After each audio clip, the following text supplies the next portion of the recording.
ভারতের 18তম সংসদীয় নির্বাচন উপলক্ষে লালমনিরহাটের বুড়িমারী স্থলবন্দর ও শুল্ক স্টেশনে 3 দিন ছুটি ঘোষণা করা হয়েছে।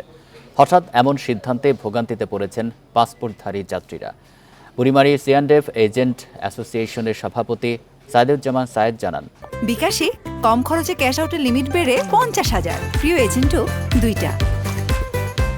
বন্দরে ব্যবসায়ীদের ঐকমত্যের ভিত্তিতে এই ছুটি ঘোষণা করা হয়েছে। আগামী 20 এপ্রিল আবার স্বাভাবিক নিয়মে চলবে আমদানি রপ্তানি কার্যক্রম।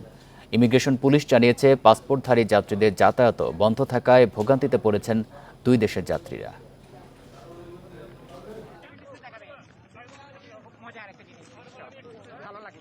আমি কলকাতায় যাব, আমরা সব টিকিট কেটে ফেলেছি অলরেডি। আমরা জানি না আমরা যেতে পারবো কি না। ভ্যালো যাওয়ার জন্য আমি সকালে এখানে এসে দেখি ইমিগ্রেশন বন্ধ, আমার আর যাওয়া হচ্ছে না।